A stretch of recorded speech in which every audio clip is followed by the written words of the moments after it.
22 अप्रैल 2025। खून से लिखा एक दिन। कश्मीर की शांत पहलगाम घाटी में एक आम दिन की तरह शुरुआत हुई, लेकिन लगता है किस्मत को कुछ और ही मंजूर था। जैसे ही सूरज ने बर्फ से ढके हिमालय पर अपनी सुनहरी किरणें डाली, आतंक का साया घाटी को घेरने वाला था। लश्कर ए तैयबा के एक गुट द रेजिस्टेंस फ्रंट ने हमला किया। उन्होंने मासूम तीर्थयात्रियों और स्थानीय लोगों पर कायराना हमला किया। 26 जानें चली गईं, 25 भारतीय, एक नेपाली। इनमें महिलाएं और बच्चे भी शामिल थे। उनका कसूर? उस जमीन पर रहना जिसे वो अपना घर कहते थे। देश ने डर के मारे देखा। नरसंहार की तस्वीरें, घायलों की चीखें, मृतकों की खामोशी, सब इंसाफ की गुहार लगा रहे थे। देश ने जवाब मांगा, एक ऐसा जवाब जो आतंक की नींव हिला दे, एक ऐसा जवाब जो ये साफ कर दे कि भारत अब ऐसी बर्बरता बर्दाश्त नहीं करेगा। पहलगाम आतंकी हमला सिर्फ मासूम नागरिकों पर हमला नहीं था, ये भारत की आत्मा पर हमला था। ये एक चुनौती थी, एक चुनौती जिसका भारत जवाब देगा और पूरी ताकत से जवाब देगा। बातें करने का वक्त खत्म हो गया था, अब एक्शन का टाइम आ गया था। भारत जवाब देगा और यह जवाब तेज और भयानक होगा। ऑपरेशन सिंदूर नाम में ही भारत का गुस्सा साफ दिख रहा था, शुरू हो गया। यह कोई बदले की जल्दबाजी में की गई कार्रवाई नहीं थी, यह बहुत ही सोच समझकर प्लान किया गया ऑपरेशन था। हर डिटेल, हर टारगेट, हर मुमकिन नतीजे पर बारीकी से ध्यान दिया गया था। मकसद साफ था, आतंक के उस ढांचे को तबाह करना जिसने भारतीय जमीन पर अपना सिर उठाने की हिम्मत की थी। प्रधानमंत्री मोदी ने देश को संबोधित किया। उनकी आवाज, जो आमतौर पर शांत होती है, गुस्से से गूंज रही थी। इस जघन्य अपराध के दोषियों को सजा मिलेगी, उन्होंने कसम खाई। हम आतंक के केंद्र पर वार करेंगे, हम उन्हें इसकी कीमत चुकाएंगे। दुनिया देखती रही, सांस रोककर। वे जानते थे कि भारत को हद पार कर दिया गया है, और वे जानते थे कि जब भारत बदला लेगा तो अपनी पूरी सैन्य ताकत से लेगा। ऑपरेशन सिंदूर पाकिस्तान के खिलाफ जंग नहीं था, यह आतंक के खिलाफ जंग था। इसलिए टारगेट बहुत सावधानी से चुने गए थे। 9 आतंकी ठिकाने, 4 पाकिस्तान में, 5 पाकिस्तान अधिकृत जम्मू कश्मीर में। आतंक के मुख्य केंद्र भारत के निशाने पर थे। मुरीदके में लश्कर ए तैयबा का मुख्यालय, बहावलपुर में जैश ए मोहम्मद का मुख्यालय, ट्रेनिंग कैंप जहां युवाओं के दिमाग में जहर भरा जाता था और उन्हें मारना सिखाया जाता था।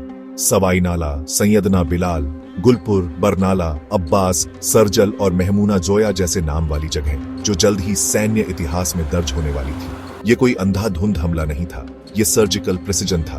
भारतीय खुफिया एजेंसियों ने सटीक जानकारी दी थी। हर टारगेट पर नजर रखी गई थी, हर हरकत पर नजर रखी गई थी। सरप्राइज एलिमेंट सबसे जरूरी था, और भारत ये पक्का करेगा कि उसे ये फायदा मिले। 7 मई 2025 को जैसे ही घड़ी में 1:05 हुए, उत्तरी पाकिस्तान और POJK के आसमान में एक अनोखा नजारा दिखा। लड़ाकू विमानों की गर्जना ने रात के सन्नाटे को चीर दिया। ऑपरेशन सिंदूर शुरू हो गया था। इंडियन एयरफोर्स ने अपने घातक हथियार चलाए, स्कैल्प और हैमर मिसाइलें, जो अपनी सटीकता और विनाशकारी शक्ति के लिए जानी जाती हैं, तय किए गए ठिकानों पर बरसीं। लेकिन बस इतना ही नहीं, भारत के पास एक और दांव था। पहली बार भारत ने अपने स्वदेशी रूप से विकसित स्काई स्ट्राइकर सुसाइड ड्रोन तैनात किए। विस्फोटकों से भरे ये मानव रहित हवाई वाहन कम से कम नुकसान के साथ नजदीकी मुकाबले के लिए एकदम सही हथियार थे। लेकिन भारत की सैन्य ताकत सिर्फ आसमान तक सीमित नहीं थी। अरब सागर में एक मूक रक्षक भारतीय नौसेना ने पाकिस्तानी नौसेना को पूरी तरह से घेर लिया था। समुद्र से पाकिस्तानी जवाबी कार्रवाई की कोई भी उम्मीद तुरंत खत्म हो गई। ऑपरेशन सिंदूर के बाद का नतीजा, कहिए, काफी नुकसान और हताहत हुआ। जैसे जैसे धूल जमीन पर बैठी, ऑपरेशन की असली कीमत सामने आने लगी। कई जानें गईं और अनगिनत लोगों की जिंदगी हमेशा के लिए बदल गई। मिशन हालांकि सफल माना गया, लेकिन इसकी भारी कीमत चुकानी पड़ी। परिवारों ने शोक मनाया, समुदायों ने दुख जताया और एक राष्ट्र ने दिए गए बलिदानों पर विचार किया। इस ऑपरेशन के जख्म निस्संदेह आने वाले वर्षों तक रहेंगे। यह एक कठोर याद दिलाता था कि शांति का रास्ता अक्सर, कहिए, दर्द और नुकसान से भरा होता है। दुनिया सांस रोककर देखती रही क्योंकि दुनिया भर के देशों ने अपनी चिंता व्यक्त की। विभिन्न देशों के नेताओं ने स्थिति को बिगड़ने की निंदा की, सभी पक्षों से संयम बरतने का आग्रह किया। राजनयिक चैनल गतिविधियों से गुलजार रहे, क्योंकि अंतर्राष्ट्रीय समुदाय आगे संघर्ष को रोकने की कोशिश कर रहा था। राजनयिक प्रयास तेज हो गए। दूत राजधानियों के बीच आते जाते रहे, उच्च स्तरीय बैठकें बुलाई गईं और तत्काल फोन कॉल किए गए। संयुक्त राष्ट्र ने शांति और स्थिरता लाने के उद्देश्य से आपातकालीन सत्र आयोजित किए। वैश्विक कूटनीतिक मशीनरी तेजी से काम कर रही थी, एक समाधान खोजने का प्रयास कर रही थी। स्वदेश में राजनीतिक परिदृश्य नाटकीय रूप से बदल गया था। सरकार को आलोचना और समर्थन दोनों का सामना करना पड़ा, क्योंकि विपक्षी दलों ने अपनी चिंता व्यक्त की।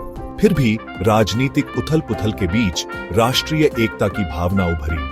नागरिकों ने अपने नेताओं के पीछे रैली की, एक लचीला और एकजुट मोर्चा दिखाया। ऑपरेशन सिंदूर ने राष्ट्र के सैन्य सिद्धांत पर एक अमिट छाप छोड़ी। सबक सीखे गए, रणनीतियों को संशोधित किया गया और सशस्त्र बल मजबूत होकर उभरे। इस ऑपरेशन ने न केवल भारत की सैन्य क्षमताओं का प्रदर्शन किया, बल्कि इसकी भविष्य की रक्षा नीतियों को भी आकार दिया। ऑपरेशन सिंदूर की विरासत, सुरक्षा और रक्षा के प्रति भारत के दृष्टिकोण को प्रभावित करती रहती है।